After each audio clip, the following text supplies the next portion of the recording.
The Meta Quest 3 may be the coolest piece of technology I have ever used. It's an amazing VR headset, but it can also do a lot of really cool things that can make your life better and a lot more fun. I'm Every Name is Taken. Join me as we discover the ways VR and mixed reality can make our lives better. A few months ago, I did a video on 5 unbelievable Quest 3 features that you need to try. Now, for some, this was a great introduction to what the Meta Quest can do. I did kind of the 5 big pillars, the things it does the best, though not everybody uses it for all those things. It was an introductory video to get a good idea of the cool things the Quest can do. But now we're digging a little deeper with 5 more unbelievable Quest 3 features that you should try. And I am very excited about this video because we're taking a little different of an approach. Not only are we digging deeper, but we're also going to go over 5 things that just in the last few months, I have used the Quest 3 for that's actually been an improvement to my life or to the different things going on in my life. So this is gonna be a real personal one. So buckle up and let's go on this quick journey together. For number 5, 2D holograms. One of the cool things that differentiates the Quest 3 from the Quest 2 and the other VR headsets out there is the fact that you can see everything going on in your world, but then you can put 2D like holograms of your browser or different apps that are available, though there's not very many apps available, but you can put 2D like browser windows up and get a lot of work done on them. I've gotten a ton of schoolwork done, but the thing I want to tell you about over the last few months is a little bit different because these 2D panels have been so incredibly helpful. I'm an awful mechanic. I'm not good at it. I know how to change a tire. That's about it. And I had a situation here recently where I went to work on my car and I used the Quest 3 so that I could be hands-free, not have to get my phone dirty, not have to figure out a place to put it where it wasn't going to be broken, but still be able to watch a YouTube video on how to fix my car and how to install a headlight, which for some of y'all may be in the same boat. That may be difficult for you. You may not be very handy. Some people may think that's really dumb that I had to look up a video on how to install a headlight, but we're all at different places. So I'm watching this video and I'm able to make this screen, this hologram, as big or small as I want, touch it and move it around and stuff without having to worry about getting it dirty and breaking it as I usually would with my phone. And it made me feel like Iron Man working on his stuff with all these holograms out here. And not only was it a lot easier because I was completely hands-free, but also it was a lot better because I could expand this thing to be as big as I wanted. And whenever I was struggling to see something that was happening in the video, a screw or a bolt that the guy in the video was getting down to, I was able to see it because I was able to blow this thing up big. It was in every way possible, except not quite as clear as real life. In every way possible, it was better than using my phone to do this same task. And it made it go by a lot quicker and easier. And it was just one of the ways that I've seen that these 2D panels, like holograms, has been game changing for the way I use technology now. In school, I've been using 2D panels and a bunch of them to multitask in my work, but more on that later. And for number 4, home design.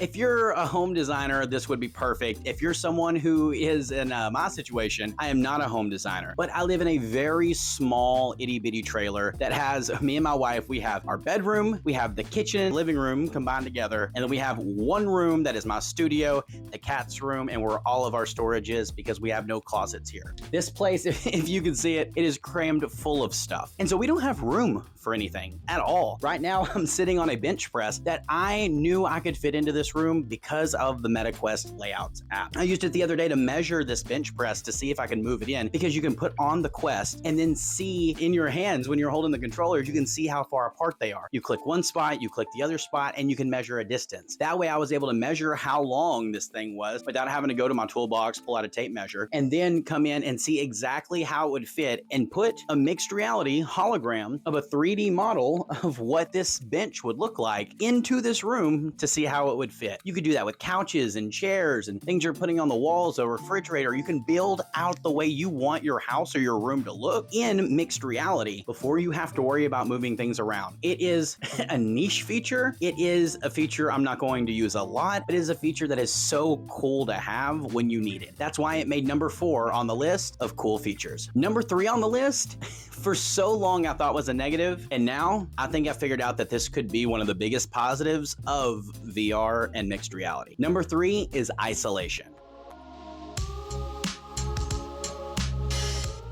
With the Quest on, one of the biggest negatives of the whole experience, other than like the size, is the fact that you're isolated from everybody else, especially when you have like the Quest 1 or 2 or any other VR headset. Once you put it on, you can't see the world around you. Once you're in a virtual experience, even with the Quest 3, you can't see the world around you and you're locked in. People are using it for like movies and TV shows, and I've done the same thing, using it for TV shows and for like sports or YouTube, but it's isolating and pulls you away from the world around you. That sucks, right? I mean, maybe. So for any of y'all who have more expensive earbuds, so I have the Sony WF-1000 XM4s, awful name. Some people have AirPods or Galaxy Buds, Google Pixel Buds, and all of these have one feature in the Pro models that is just phenomenal, and it's complete active noise cancellation. So where you can put your earbuds in, you turn it on, and suddenly the world around you is blocked out. Then you can turn on the pass-through sound,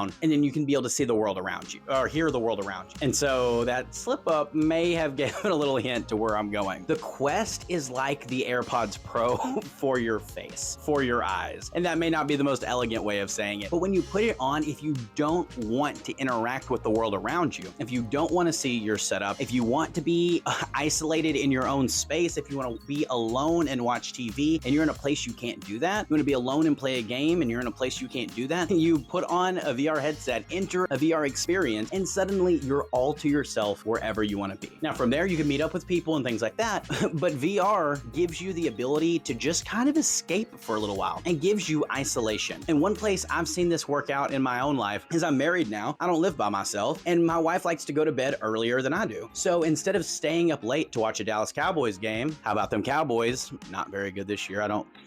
I'm depressed.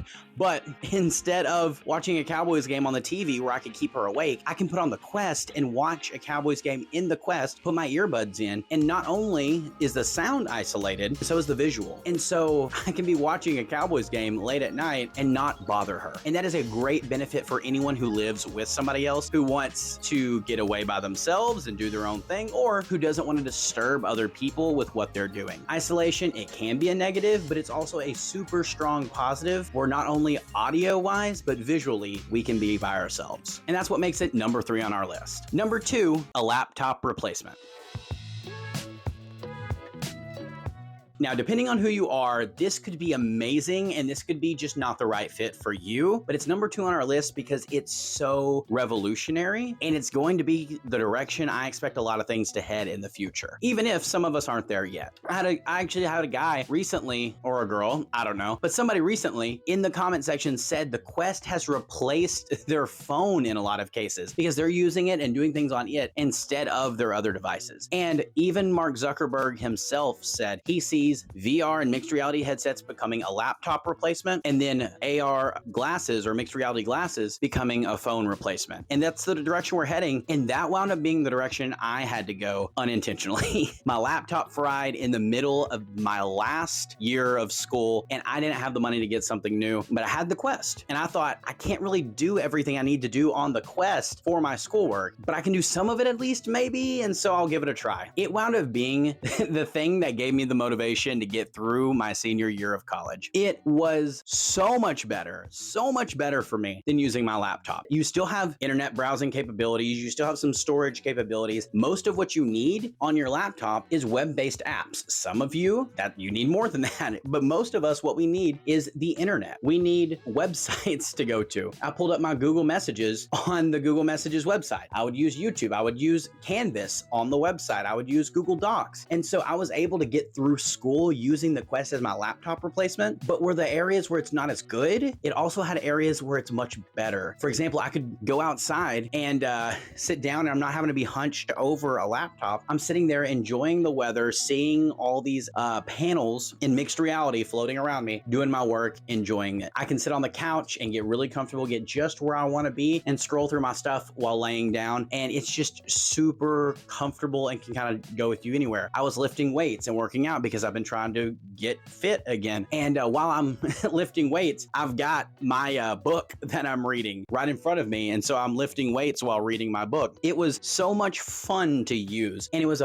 and that's probably what got me through, it was a fun laptop replacement. And most of the things we need a laptop for, you can really do on the internet, on a browser. And MetaQuest has the ability to pull up that browser in 6 different multi-monitor type floating windows you can put wherever you want. It can be a great laptop replacement if it's the right fit for you. And that's what made it number 2, because it saved my schooling. Now, before we get to the number 1 on the list, I just want to ask, please leave a comment down below. What is your favorite feature of the Quest 3, or what's something you want to see coming this direction? Also, like and subscribe if you don't mind, if you enjoyed the video. It does a lot to get my channel in front of more people. And if you want to support the channel, my Cash App is down below, where you can also, in the description, where you can also see a link to my editor, who's doing a fantastic job on these videos. And so if you've watched this far, go ahead and put a little comment down in the comment section. And just tell my editor, Andrew, that he's kicking butt. He's doing so much, and it helps so incredibly much for me to be able to get these videos out to y'all in a pretty quick manner. And so, without further ado, the number 1 thing on the list is a little bit of a tricky one, because this right now, as I record this video, should not be at the top of the list. But what it's going to mean for the Quest moving forward, what it's going to develop into from everything we've seen from other companies, from Meta's big dogs, from the entire way the direction of technology is going. This is going to change the way you use your Quest, and that's Meta AI. And I don't mean a chatbot, all right? I don't mean like a Siri or a virtual assistant. I mean the things Meta is doing with AI. I recently listened to a podcast where Andrew Bosworth and John Carmack were talking about the ability to be able to tell Meta what you want to see, and it generate and create the surroundings around you, and it all comes from the specifics you give. Could you imagine stepping into an environment? Could you imagine them doing this with Meta Horizons, with building worlds, where you can walk in and you could go to the creator, to the world creator, and say, hey, I want a ancient Japanese style environment for this world, but I want it to be super futuristic and make everything blue. I don't know, that's just a weird example, but then the world around you becomes what you asked it to be. That's going to be wild. Having an assistant and an AI that's in your ear and that can see what you're seeing and interact with what you're interacting with is gonna be wild. All the ways that the Meta Quest is gonna continue to grow and develop, is a lot of it's going to come from the side of AI, and we're just being given a taste of it right now, as recently they've introduced a feature where you can ask Meta different questions, or you can ask it to look at what you're looking at and give you information about it, translate what you see. If it's in another language, look at what you're eating, or what you have in your fridge, and give you a recipe of what to eat. There's so many things it can do already, and we're gonna see the future of the Quest shaped by Meta AI. As much of a buzzword as that is, as much as people are probably getting tired of the whole AI thing right now, it's undeniable that the behind the scenes stuff, especially the things it's doing in the background, is changing the direction of this technology. It's going to make it a lot more easy for you to have a Quest headset in virtual worlds that are catered to you. And that's going to be super cool. I can't wait for it, and I'm excited about how it develops. Is that happening tomorrow? No, but it's happening as the future moves, and all this stuff is moving a lot faster than I expected it to. So I'm excited to see it. But that's my top 5 over the last few months. So if you have a top 5, you can go ahead and leave that in the comments as well. And if you do leave your top 5, then I know you made it to the end and you are a real one. And so I thank y'all so much. Thank you for watching. God bless you, and I love you. Have a great rest of your day, and let's see what the future holds.